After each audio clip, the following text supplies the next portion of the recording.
ഈശോ മിശിഹായിക്കും സ്തുതിയായിരിക്കട്ടെ. ഉൽപ്പത്തി 3:15 നീയും സ്ത്രീയും തമ്മിൽ, നിന്റെ സന്തതിയും സ്ത്രീയുടെ സന്തതിയും തമ്മിൽ ഞാൻ ശത്രുത ഉളവാക്കും, അവൻ നിന്റെ തല തകർക്കും.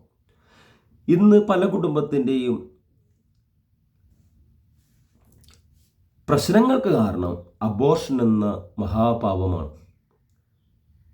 നമുക്കറിയാം, ഒരു കുഞ്ഞിനെ അബോർഷനിലൂടെ നശിപ്പിക്കുമ്പോൾ നിസ്സാര കാരണങ്ങൾ പറഞ്ഞാണ് പലരും അത് ചെയ്യുന്നത്. ഇവിടെ അവർ സത്യം മനസ്സിലാക്കുന്നില്ല.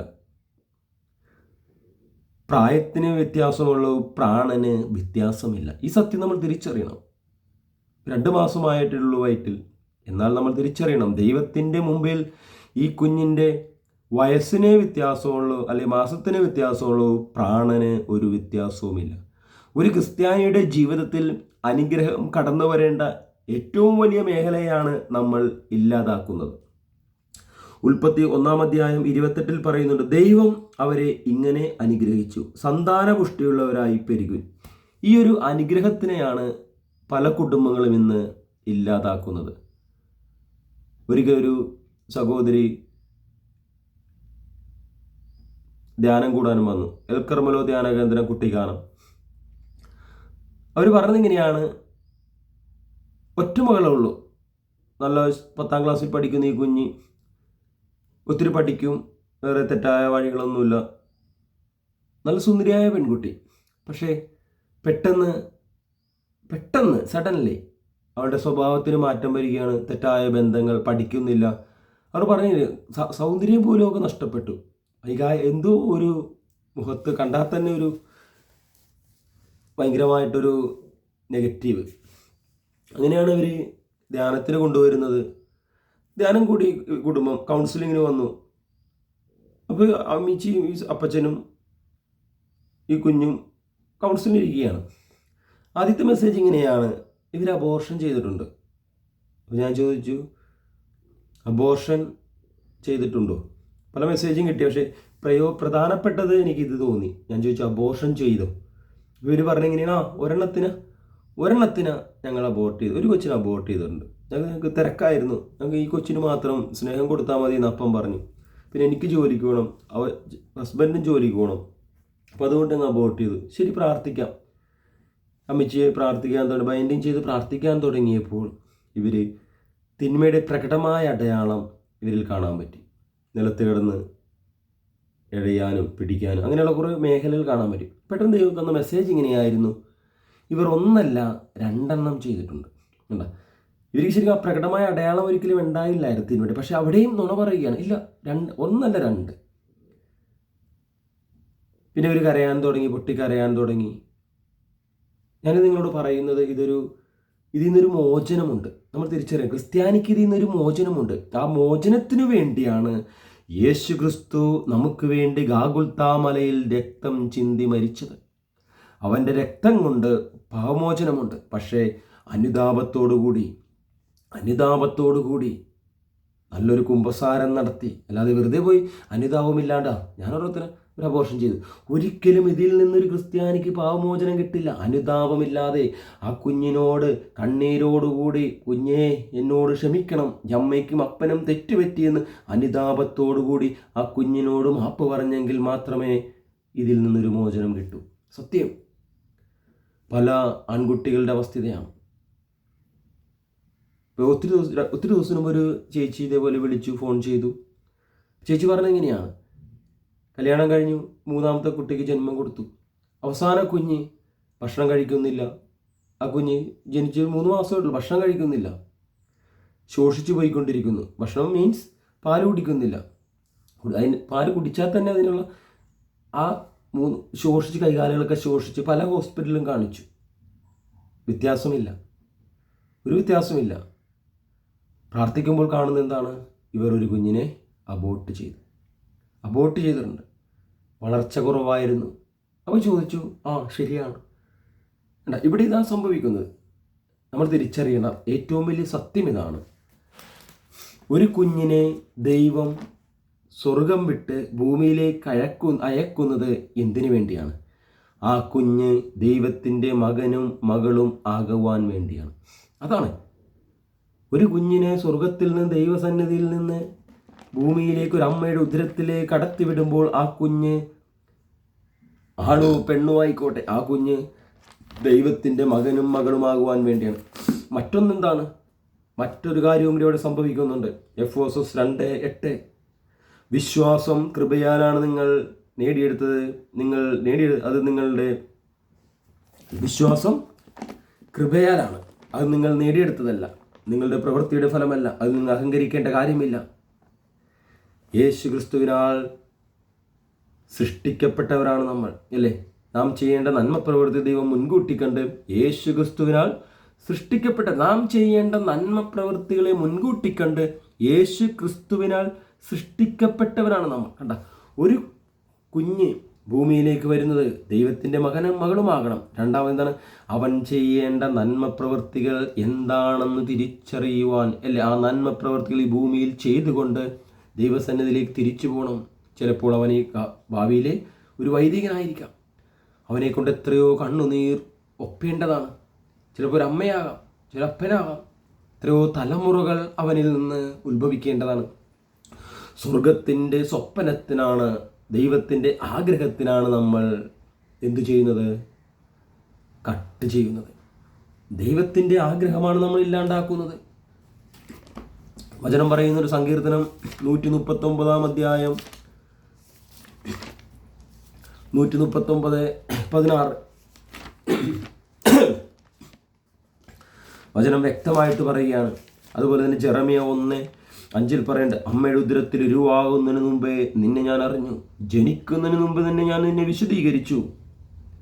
സങ്കീർത്തനം 139:13 എൻ്റെ അമ്മയുടെ ഉദരത്തിൽ അവിടെ നിന്ന് എന്നെ മെനഞ്ഞു, ഞാൻ അങ്ങയെ സ്തുതിക്കുന്നു, എന്തെന്നാൽ അങ്ങനെ വിസ്മരണീയമായി സൃഷ്ടിച്ചു. അവിടുത്തെ സൃഷ്ടികൾ അത്ഭുതകരമാണ്, എനിക്കത് നന്നായി അറിയാം. ഞാൻ നിഗൂഢതയിൽ ഉരുവാക്കപ്പെടുകയും ഭൂമിയുടെ അധോഭാഗങ്ങളിൽ വെച്ച് സൂക്ഷ്മതയോടെ സൃഷ്ടിക്കപ്പെടുകയും ചെയ്തപ്പോൾ എൻ്റെ രൂപം അങ്ങേക്ക് അജ്ഞാതമായിരുന്നില്ല. എനിക്ക് രൂപം ലഭിക്കുന്നതിന് മുമ്പ് തന്നെ അവിടുത്തെ കണ്ണുകൾ എന്നെ കണ്ടു. എനിക്ക് നിശ്ചയിക്കപ്പെട്ടുള്ളത് നാളുകൾ ഉണ്ടാകുന്നതിന് മുമ്പ് തന്നെ അങ്ങയുടെ പുസ്തകത്തിൽ അവ എഴുതപ്പെട്ടു. ദൈവമേ, അവിടുത്തെ ചിന്തകൾ എനിക്ക് അമൂല്യമാണ്, അവ എത്ര വിപുലമാണ്. ഞാൻ എണ്ണാൻ നോക്കിയാൽ അവ മൺതരികളേക്കാളധികമാണ്. ഉണരുമ്പോൾ ഞാൻ അങ്ങയുടെ കൂടെ ആയിരിക്കും. ആമേൻ. കണ്ട, ഒരു കുഞ്ഞ് അമ്മയുടെ ഉദരത്തിൽ ആകുന്നതിന് മുമ്പ് തന്നെ ദൈവം പറയുകയാണ്, എനിക്ക് രൂപം ലഭിക്കുന്നതിന് മുമ്പ് തന്നെ അവിടുത്തെ കണ്ണുകൾ എന്നെ കണ്ടു. ഫുൾ ഹ്യൂമൻ ബോഡി ദൈവം കണ്ടു കഴിഞ്ഞു. നമ്മൾ പറയുന്ന ഒരു ന്യായം ഇതാണ്, അത് 1 മാസമല്ലേ ഉള്ളൂ, 2 മാസമല്ലേ ഉള്ളൂ.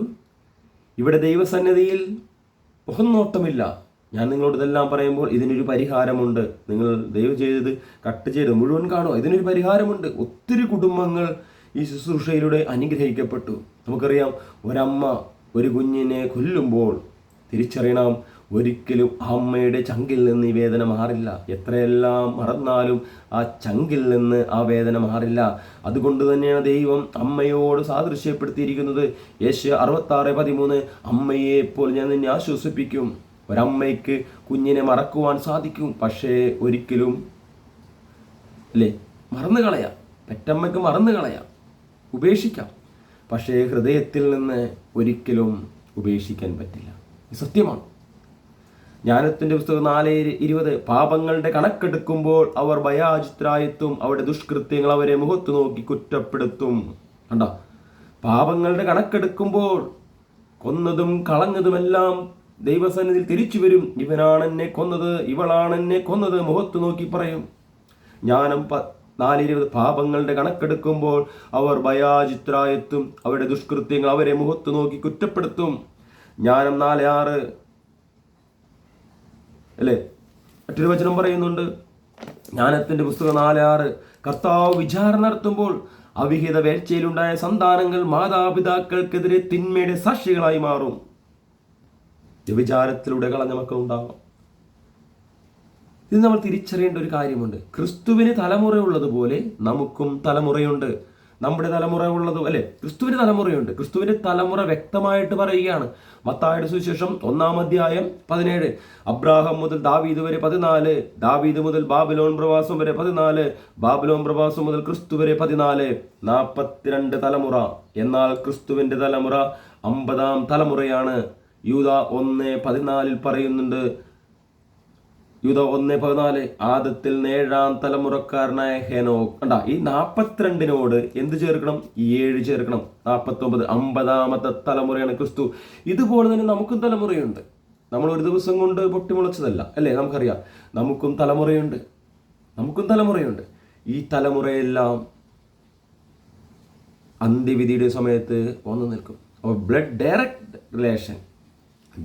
റിലേഷൻ നമ്മളിലൂടെ, നമ്മുടെ പ്രവൃത്തിയിലൂടെ നമ്മൾ ചെയ്തതിന് ദൈവസന്നിധിയിൽ വില കൊടുക്കേണ്ടി വരും. അതിനൊരു പരിഹാരമുണ്ട്. വചനത്തിലൂടെ വീട്ടുമാമോദീസ എന്ന ഒരു പ്രവൃത്തിയിലൂടെ നമുക്ക് ആ കുഞ്ഞിനെ പേരിടാം. ഒരു സ്വന്തം കുഞ്ഞിനെ പോലെ നമ്മുടെ തലമുറയിലേക്ക് ചേർത്ത് വെക്കാം. വചനം ഇങ്ങനെയാണ് പറയുന്നത്. നമ്മൾ ഓരോരുത്തരും അതിനെന്ത് ചെയ്യണം? നമുക്ക് ചെയ്യാം. നല്ലൊരു കുമ്പസാരം. ഇതിന് പരിഹാരം ഇതാണ്. നല്ലൊരു കുമ്പസാരം നടത്തുക. ആരോടെങ്കിലും ക്ഷമിക്കുവാനോ പൊറുക്കുവാനോ ഉണ്ടെങ്കിൽ യേശുവിൻ്റെ നാമത്തിൽ പറയാം, ഈശോയെ, ഞങ്ങൾ പൊറുക്കുന്നു, ഞങ്ങൾ ക്ഷമിക്കുന്നു. എന്നിട്ട് എന്ത് ചെയ്യണം? സ്വസ്ഥാനത്തിരിക്കുക. 2 കരങ്ങളും വിരിച്ചു പിടിച്ചുകൊണ്ട് ഈശോയോട് പറയാം, ഈശോയെ, തെറ്റുപറ്റിപ്പോയി. ദൈവമേ, ഞങ്ങൾക്ക് തെറ്റുപറ്റിപ്പോയി, ഞങ്ങളോട് കരുണ തോന്നണമേ. എന്നിട്ട് ഈ വചനമേറ്റു പറയുക. ഗലാത്യ 3:13 ക്രിസ്തു എന്നെ പ്രതി ശപിക്കപ്പെട്ടവനായി തീർന്നുകൊണ്ട് ശാപത്തിൻ്റെ നിയമത്തിൽ നിന്ന് എന്നെ രക്ഷിച്ചിരിക്കുന്നു. ദൈവമേ, അറിഞ്ഞുമറിയാതെ ഞാൻ ചെയ്തു പോയ എല്ലാ പാപങ്ങൾക്കും ഈ നിമിഷം യേശുവിൻ്റെ നാമത്തിൽ പിതാവായ ദൈവമേ, അങ്ങയോട് ഞാനിതാ മാപ്പ് ചോദിക്കുന്നു. എന്നോട് കരുണ തോന്നണമേ. റോമ 8:1 യേശു ക്രിസ്തുവിനോട് ഐക്യപ്പെട്ടിരിക്കുന്നവർക്ക് ശിക്ഷാവിധിയില്ല. എന്തെന്നാൽ യേശു ക്രിസ്തുവിലൂടെയുള്ള ജീവാത്മാവിൻ്റെ നിയമം നിന്നെയും പാപത്തിൻ്റെയും നിയമത്തിൽ നിന്ന് സ്വതന്ത്രമാക്കിയിരിക്കുന്നു. സാത്താനെ, നിനക്ക് ഇനി എൻ്റെ മേൽ അധികാരമില്ല, എൻ്റെ പാപത്തിൻ്റെ മേൽ അധികാരമില്ല. എൻ്റെ പാപങ്ങൾ ഈശോ ക്ഷമിച്ചു. അനുതാപത്തോടുകൂടി അതെല്ലാം ഞാൻ ഏറ്റു പറഞ്ഞിരിക്കുന്നു. വചനം എൻ്റെ ജീവിതത്തിൽ നിറവേറട്ടെ. ഇനി നമുക്ക് കണ്ണുകളടക്കാം. എന്നിട്ട് പറയാം, ഈശോയെ, ഈ നിമിഷം എൻ്റെ ഉദരത്തിലായിരുന്ന കുഞ്ഞിനോടിതാ ഞാൻ മാപ്പ് ചോദിക്കുകയാണ്, മാപ്പ് പറയുകയാണ്. അമ്മയുടെ മുഖം കാണുവാനായിട്ട് എൻ്റെ കുഞ്ഞ് എത്രമാത്രം ആഗ്രഹിച്ചിട്ടുണ്ടാകും. ഈ ഭൂമിയുടെ പ്രകാശം കാണുവാൻ, ഈ ഭൂമിയുടെ മായാജാലം കാണുവാൻ, പക്ഷിമൃഗാദികളെ ദൈവം സൃഷ്ടിച്ച് ഈ ഭൂമിയുടെ സൗന്ദര്യം കാണുവാൻ എൻ്റെ കുഞ്ഞ് എത്രമാത്രം ആഗ്രഹിച്ചിട്ടുണ്ടാവും. ഈശോയെ, നിന്നെ ആരാധിക്കേണ്ട കുഞ്ഞാണ്, നിന്നെ മഹത്വപ്പെടുത്തേണ്ട കുഞ്ഞാണ്. എൻ്റെ കുഞ്ഞിൻ്റെ സ്വപ്നങ്ങളാണ് സ്വാർത്ഥമായ എൻ്റെ ജീവിതം കൊണ്ട് ഞാൻ നശിപ്പിച്ചു കളഞ്ഞത്. ഒന്നാലോചിച്ച് നോക്കി. എല്ലാവരും അമ്മയോട് പറയുന്നുണ്ട്, അതിനെ കൊല്ല്, വേണ്ട. ഉദരത്തിൽ കിടന്നുകൊണ്ട് ആ കുഞ്ഞ് ചിന്തിച്ചിട്ടുണ്ടാവും, ആരെല്ലാം എന്നെ കൊല്ലാൻ പറഞ്ഞാലും ഇല്ല, എൻ്റെ അമ്മ അതിന് സമ്മതിക്കില്ല. ഒരിക്കലും എൻ്റെ അമ്മ അതിന് സമ്മതിക്കില്ല. അവസാനം അമ്മയും അതിന് കൂട്ടുനിൽക്കുമ്പോൾ ആ കുഞ്ഞിൻ്റെ നിസ്സഹാവസ്ഥ ഒന്ന് ചിന്തിച്ചു നോക്കി. എത്രമാത്രം ഉദരത്തിൽ കിടന്നുകൊണ്ട് ആ കുഞ്ഞ് പൊട്ടിക്കരഞ്ഞിട്ടുണ്ടാവും. അവസാനം കത്രി ആ ഉദരത്തിലേക്ക് കടക്കുമ്പോൾ, അല്ലെങ്കിൽ വിഷം കടക്കുമ്പോൾ, ഓരോ അവയവങ്ങളും കട്ട് ചെയ്തെടുക്കുമ്പോൾ, ഛിന്ന ഭിന്നമാകുമ്പോൾ തിരിച്ചറിയണം, ആ കുഞ്ഞിൻ്റെ നിലവിളി നിന്റെ കുടുംബത്തിലേക്ക് ഇറങ്ങി വരും. കണ്ണുനീരോടുകൂടി പറയാം, കുഞ്ഞേ, അമ്മയോട്, അപ്പനോട്, ഇതിന് കൂട്ടുനിന്നവരോട് ഞാനിതാ മാപ്പ് ചോദിക്കുന്നു. യേശുവിൻ്റെ നാമത്തിൽ നിന്നോട് ഞാനിതാ മാപ്പ് ചോദിക്കുന്നു. അമ്മയോട് കരുണ തോന്നണമേ. ഈശോയെ, എൻ്റെ മേലും എൻ്റെ കുടുംബത്തിൻ്റെ മേലും കരുണ തോന്നണമേ. പരിശുദ്ധ കർമ്മല മാതാവേ, അമ്മയുടെ വിമല ഹൃദയത്തിലേക്ക് എൻ്റെ പാപങ്ങൾ പൂർണ്ണമായി സമർപ്പിക്കുകയാണ്. അമ്മേ, ഈ പാപത്തിന് പരിഹാരം ചെയ്യുവാൻ എന്നെ സഹായിക്കണമേ. ഇനി നമുക്ക് ആ കുഞ്ഞിനെ വീട്ടുമാമോദീസ കൊടുക്കാം. പറയാം ദൈവസന്നിധിയിൽ, ഈശോയെ, ഞാനിതാ പാപങ്ങൾ ഏറ്റു പറയുന്നു. എൻ്റെ കുഞ്ഞെ, നിന്നോട് ഞാനിതാ മാപ്പ് ചോദിക്കുന്നു. ഇതാ ഈ നിമിഷം ഞാനിതാ അതിന് പരിഹാരം ചെയ്യുകയാണ്. യേശുവിൻ്റെ അധികാരമുള്ള നാമത്തിൽ മാമോദിസയിലൂടെ, വിവാഹമെന്ന കൂദാശയിലൂടെ, സൈര്യലേപനത്തിലൂടെ, അപ്പോസ്തലിക അധികാരം പിതാക്കന്മാരിലൂടെ എനിക്ക് കിട്ടിയ കൈവെപ്പിലൂടെ ഇതാ ഞാൻ കുഞ്ഞെ നിന്നെ യേശുവിൻ്റെ നാമത്തിൽ ജ്ഞാനസ്നാനം ചെയ്യുന്നു. ഈ നിമിഷം ഞാനിതാ നിന്നെ ഏഞ്ചൽ എന്ന് വിളിക്കുന്നു. നീ മാലാഹയാണ്. നീ ഈ നിമിഷം മുതൽ സ്വർഗത്തിൻ്റെ മാലാഹയാണ്. നമുക്കറിയാം ഈ കുഞ്ഞു മാലാഹയായി മാറുന്നു. ചില വ്യക്തികൾ ജോസഫ്, മേരി, മണ്ടത്തരം നമ്മൾ ഒരിക്കലും ചെയ്യരുത്. കാരണം എന്താണ്? ആണോ പെണ്ണോ എന്ന് അറിയില്ല. നമ്മളതിന് പേരിടരുത്. നമുക്ക് ഏഞ്ചൽ എന്ന് വിളിക്കാം. സ്വർഗത്തിൻ്റെതായി മാറട്ടെ. സ്വർഗം ഏറ്റെടുക്കട്ടെ. പരിശുദ്ധമ്മയോട് പറയാം, പരിശുദ്ധമ്മേ, ഈ ഭൂമിയിൽ എനിക്ക് കൊടുക്കാൻ പറ്റാത്തൊരമ്മയുടെ സ്നേഹം പരിശുദ്ധമ്മേ എൻ്റെ കുഞ്ഞിന് നീ കൊടുക്കണേ. ഇതാ നീതിമാൻ ഔസേപ്പിതാവിനോട് പറയാം, ഒരു പിതാവിൻ്റെ സ്നേഹം എൻ്റെ കുഞ്ഞിന് സ്വർഗത്തിൽ കൊടുക്കണമേ. ഈ നിമിഷം മുതൽ നിങ്ങൾ വിശ്വസിക്കുക, ഈ കെട്ട് അഴിക്കപ്പെട്ടു. ദൈവസന്നിധിയിൽ ആ കുഞ്ഞ് നിങ്ങൾക്ക് വേണ്ടി പ്രാർത്ഥിക്കും. ഇത് ദൈവത്തിൻ്റെ അനുഗ്രഹമാണ്, സ്വർഗത്തിൻ്റെ അനുഗ്രഹമാണ്. വചനം പറയുന്നുണ്ട്, യെശയ്യാ പ്രവാചകൻ 52:2, ബന്ധസ്ഥനായ ജെറുസലേമേ, പൊടിയിൽ നിന്ന് തട്ടിക്കുടഞ്ഞെഴുന്നേൽക്കുക.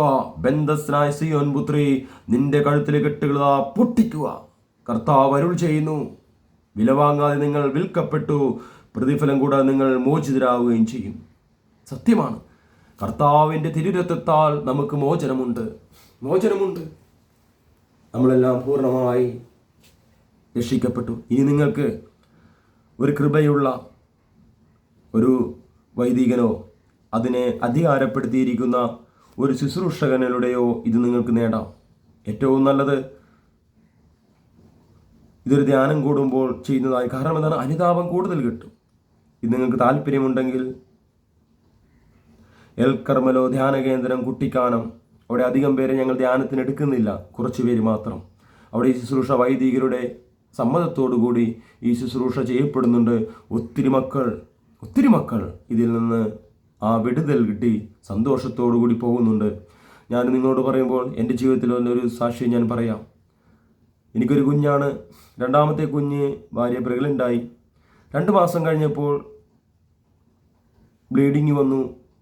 ലിസി ഹോസ്പിറ്റലിൽ കൊണ്ടുപോയപ്പോൾ അവർ പറഞ്ഞത് എങ്ങനെയാണ്, ഇതിനെ കളയണം, പെട്ടെന്ന് കളയണം. ഞാൻ പറഞ്ഞില്ല, കളയില്ല. കാരണം ജീവനുണ്ടോ ഇല്ലയോ അവർ പറഞ്ഞത് അറിയില്ല. അപ്പം ഞാൻ പറഞ്ഞു ഒരിക്കലും കളയില്ല. ഞാൻ എൻ്റെ ഭാര്യ അവിടെ നിന്ന് ഹോസ്പിറ്റലിൽ നിന്ന് വീട്ടിലേക്ക് വന്നു. നോർമലായിട്ട് അത് പോയി. വീണ്ടും ഹോസ്പിറ്റലിൽ ചെന്നു, പരിശോധിച്ചു. അപ്പോൾ ഇത് പൂർണ്ണമായി പോയി. ഞാനിത് ഒരു വൈദികനോട് പങ്കുവെച്ചു. എൻ്റെ ഒരു ധ്യാനഗുരുവുണ്ട്, ഫാദർ ആൻഡ്രൂസ്, CRC മഞ്ഞുമേലെ ധ്യാനഗുരുവായിരുന്നു. ഇന്നച്ഛൻ എരുമല്ലൂരിൽ ശുശ്രൂഷ ചെയ്യുന്നു. അച്ഛൻ പറഞ്ഞു, മോനെ നീ പേടിക്കണ്ട, നമുക്കിതിനെ വിട്ടുമാമോദിച്ച്. അങ്ങനെയാണ് ഞാൻ ഇതിനെക്കുറിച്ച് കൂടുതൽ അറിയുന്നത്. അച്ഛനെ കുഞ്ഞിന് ഇതേപോലെ നമ്മൾ ചെയ്തതുപോലെ എല്ലാം ചെയ്തു. എന്നിട്ട് ആ കുഞ്ഞിനെ ഏഞ്ചൽ എന്ന് പേരിട്ടു. എന്നിട്ട് ബലിയർപ്പിക്കണം. നിൻ്റെ ഒരു കുഞ്ഞിനെ പോലെ നീ ബലിയർപ്പിക്കണം. ആ കുഞ്ഞ് പറയും, ഭൂമിയിൽ ആ കുഞ്ഞൊരു അമ്മയുണ്ട്, ഒരപ്പനുണ്ട്. എനിക്കത്രയൊന്നും വിശ്വാസമായില്ല. എന്നാൽ വർഷങ്ങൾ കഴിഞ്ഞപ്പോൾ ഞാൻ കണ്ട ദർശനത്തിൽ, അത് ഞാൻ കണ്ടതല്ല, എനിക്ക് വേണ്ടി ഒരു കന്യാസ്ത്രീ പ്രാർത്ഥിക്കുന്ന സമയത്ത് അവർ കാണുന്ന ആദ്യത്തെ ദർശനം ഇതാണ്. എന്നോട് ചോദിച്ചു, മോനെ, നിന്നെപ്പോലെ ഇരിക്കുന്ന ഒരു കുഞ്ഞ്, നിന്നെപ്പോലെ ഇരിക്കുകയാണ്, ഒരു മാലാഹ കുഞ്ഞ് നിനക്ക് വേണ്ടി സ്വർഗത്തിലിരുന്ന് പ്രാർത്ഥിക്കുന്നു. അതാരാണ്? കണ്ണ് നിറഞ്ഞുപോയി. ഞാൻ പറയുന്നത് ഏഞ്ചൽ, ദാറ്റ്സ് മൈ ബേബി, അതെൻ്റെ കുഞ്ഞാണ്. അന്ന് എനിക്ക് മനസ്സിലായി ഇത് സത്യമാണ്. ഞാൻ നിങ്ങളോട് പറയുകയാണ്, ഇതിനെ തെറ്റായി വ്യാഖ്യാനിക്കാം. വചനം പറയുന്നുണ്ട്, ചെവിയുള്ളവൻ കേൾക്കട്ടെ, കണ്ണുള്ളവൻ കാണട്ടെ. ഈ കാലഘട്ടത്തിൽ നമ്മൾ തിരിച്ചറിയണം, വലിയ വിടുതൽ ദൈവം ആഗ്രഹിക്കുന്നു. പല കുടുംബങ്ങളുടെ കണ്ണുനീർ തുടച്ചു മാറ്റുവാൻ ദൈവം ആഗ്രഹിക്കുന്നു. ഈ ശുശ്രൂഷ ചെയ്യാം താല്പര്യമുള്ളവർക്ക്. എല്ലാ തിന്മയിൽ നിന്നും, എല്ലാ ബന്ധനത്തിൽ നിന്നും നമുക്ക് മോചിതരാകാം. ദൈവം നമ്മളെ സഹായിക്കട്ടെ. വചനം പറയുകയാണ്, നമ്മൾ കേട്ടതാൽ വിശ്വസിച്ചു, കർത്താവിൻ്റെ കരമാർക്ക് വെളിപ്പെട്ടിട്ടുണ്ട്. തൈച്ചടി പോലെ വരണ്ട ഭൂമിയിൽ നിൽക്കുന്ന മുള പോലെ അവൻ അവിടുത്തെ മുമ്പിൽ വളർന്നു. ശ്രദ്ധാർഹമായ രൂപങ്ങിയോ ഗാംഭീര്യമോ ആകർഷകമായ സൗന്ദര്യമോ അവനുണ്ടായിരുന്നില്ല. അവൻ മനുഷ്യരാൽ നിന്ദിക്കപ്പെടുകയും ഉപേക്ഷിക്കപ്പെടുകയും ചെയ്തു. അവൻ വേദനയും ദുഃഖവും നിറഞ്ഞവനായിരുന്നു. കർത്താവേ, ഞങ്ങളുടെ എല്ലാ ദുഃഖങ്ങളും സങ്കടങ്ങളും ഇതാ ഈശോയെ നിനക്ക് തരികയാണ്. ഞങ്ങളെ സഹായിക്കണമേ, പരിശുദ്ധാത്മാവിനാൽ നിറക്കണമേ. അവസാനമായി ഈ വചനം നമുക്ക് ഏറ്റുപറഞ്ഞ് പ്രാർത്ഥിക്കാം. കരങ്ങളുയർത്തി ഈ വചനത്തിൻ്റെ അഭിഷേകം, പരിശുദ്ധാത്മാവിൻ്റെ വലിയ അഭിഷേകം നമ്മുടെ ജീവിതത്തിലേക്ക് ഉയരപ്പെടട്ടെ, ജീവിതത്തിൽ നിറയട്ടെ, നമ്മുടെ കുഞ്ഞുങ്ങളിലേക്ക് അഭിഷേകം നിറയട്ടെ. എഫേസ്യർ 6:10 അവസാനമായി കർത്താവിലും അവിടുത്തെ ശക്തിയുടെ പ്രഭാവത്തിലും കരുത്തുള്ളവരാകുവിൻ. സാത്താന്റെ കൂടുതൽ തന്ത്രങ്ങൾ എതിർത്ത് നിൽക്കുവാൻ ദൈവത്തിന്റെ എല്ലാ ആയുധങ്ങളും ധരിക്കുവിൻ. എന്തെന്നാൽ നമ്മൾ മാംസത്തിനും രക്തത്തിനും എതിരായിട്ടല്ല, പ്രഭുത്വങ്ങൾക്കും ആധിപത്യങ്ങൾക്കും ഈ അന്ധകാര ലോകത്തിന്റെ അധിപന്മാർക്കും സ്വർഗീയങ്ങളിൽ വർത്തിക്കുന്ന തിന്മയുടെ ദുരാത്മാക്കൾക്കും എതിരായിട്ടാണ് പടവെട്ടുന്നത്. അതിനാൽ ദൈവത്തിന്റെ എല്ലാ ആയുധങ്ങളും ധരിക്കുവിൻ. തിന്മയുടെ ദിനത്തിൽ ചേർന്ന് നിൽക്കുവാനും എല്ലാ കർത്തവ്യങ്ങളും നിറവേറ്റിക്കൊണ്ട് പിടിച്ചു നിൽക്കുവാനും അങ്ങനെ നിങ്ങൾക്ക് സാധിക്കും. അതിനാൽ സത്യം കൊണ്ട് അരമുറുക്കി നീതിയുടെ കവചം ധരിച്ച് നിങ്ങൾ ഉറച്ചു നിൽക്കുവിൻ. സമാധാനത്തിന്റെ സുവിശേഷത്തിനുള്ള ഒരുക്കമാവുന്ന പാദരക്ഷകൾ ധരിക്കുവിൻ. സർവോപരി ദുഷ്ടന്റെ ജ്വലിക്കുന്ന കോരമ്പുകളെ കെട്ടുന്നതിന് നിങ്ങളെ ശക്തരാക്കുന്ന വിശ്വാസത്തിന്റെ പരിചയെടുക്കുവിൻ. രക്ഷയുടെ പടത്തൊപ്പി അണിയുകയും ദൈവവചനമാകുന്ന ആത്മാവിന്റെ വാളെടുക്കുകയും ചെയ്യുവിൻ. ദൈവമേ, ഞങ്ങളെ തന്നെ പൂർണ്ണമായി സമർപ്പിക്കുന്നു. എഫേസ്യർ 6:24 നമ്മുടെ കർത്താവായ യേശു ക്രിസ്തുവിനെ സ്നേഹിക്കുന്ന എല്ലാവർക്കും കൃപയും നിത്യജീവനും ഉണ്ടാകട്ടെ. ആമേൻ. പരിശുദ്ധ പരമാധിവികാരനിശയ്ക്ക് എന്നേരവും ആരാധനയും സ്തുതിയും പുകഴ്ചയും ഉണ്ടായിരിക്കട്ടെ. പരിശുദ്ധ പരമാധിവികാരനിശയ്ക്ക് എന്നേരവും ആരാധനയും സ്തുതിയും പുകഴ്ചയും ഉണ്ടായിരിക്കട്ടെ. പരിശുദ്ധ പരമാധിവികാരനിശയ്ക്ക് എന്നേരവും ആരാധനയും സ്തുതിയും പുകഴ്ചയും ഉണ്ടായിരിക്കട്ടെ. ആമേൻ.